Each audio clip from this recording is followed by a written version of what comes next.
जो बीजेपी के खिलाफ महागठबंधन बन रहा है, यूपी के डिप्टी सीएम कह रहे हैं कि कुछ होने वाला नहीं है, मीटिंग होती है, होने दीजिए। फिर अरे आप किसी के कहने से कोई कुछ होता है क्या?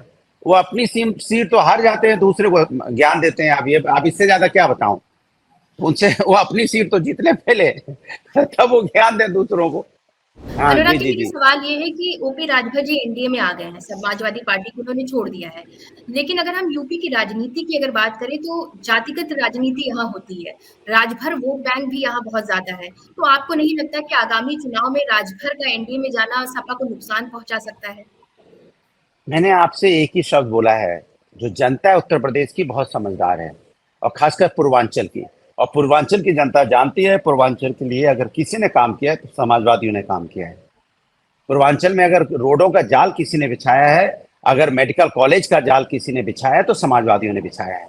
अगर वहां पे विकास का कार्य किसी ने किया है तो समाजवादियों ने किया है। अगर पूर्वांचल एक्सप्रेस भी बना है तो वो भी समाजवादी की ही देन है। हम ही लैंड एक्वायर करके गए थे, हम ही टेंडर दे के गए थे उसका, पूर्वांचल एक्सप्रेस वे का। तो समाजवादी लोग काम करने वाले लोग हैं, इसलिए उत्तर प्रदेश की जनता समाजवादी के साथ है, समाजवादी काम के साथ है, समाजवादी पार्टी के राष्ट्रीय अध्यक्ष श्री अखिलेश यादव जी के साथ है। और हम तो हमेशा जाति जनगणना की बात करते हैं। अब मैं पूछता हूं कि अब आप भी पूछ लीजिएगा, क्या वो जाति जनगणना चाहते हैं? क्या नहीं चाहते कि पता चले कौन किसका कितनी संख्या है? क्या उनको अब उसके साथ नहीं होंगे? हम लोग तो जनता के साथ है, इसीलिए मैं आपसे कह रहा हूं, जो जनता के साथ है वो जनता के साथ रहेगा, जो सत्ता के साथ जिसको जाना है वो सत्ता के साथ चाय पिएगा।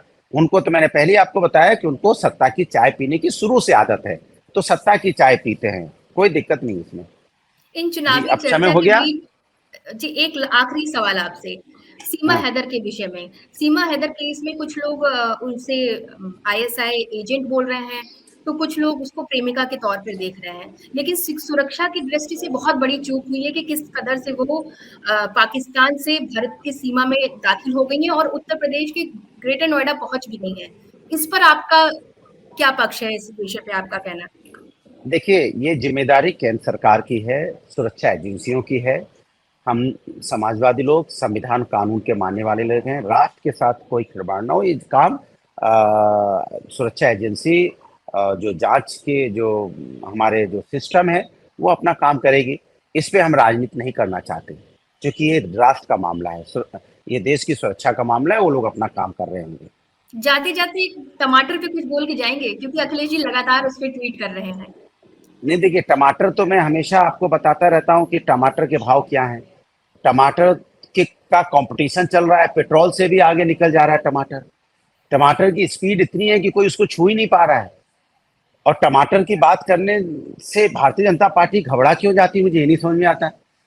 अब टमाटर की बात करो तो उनके कान खड़े हो जाते हैं।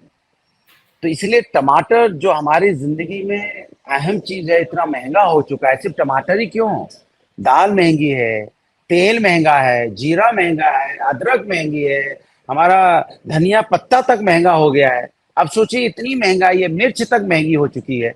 तो इतनी महंगाई में मुझे समझ में नहीं आता कि जो लोग सत्ता में जाना चाहते हैं या जो लोग सत्ता में हैं वो जनता की चिंता क्यों नहीं कर रहे हैं, इस पे चर्चा क्यों नहीं कर रहे हैं। ये चिंता की बात है जी, ये बहुत बहुत वाकई चिंता धन्यवाद की अनुराग बात है। भदौरिया जी हमारे साथ जुड़ने के लिए।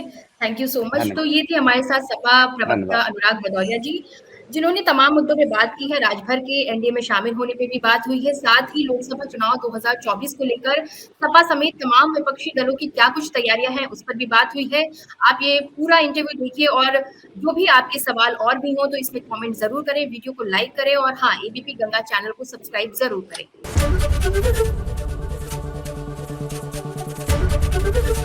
एबीपी गंगा, खबर आपकी, जुबान आपकी।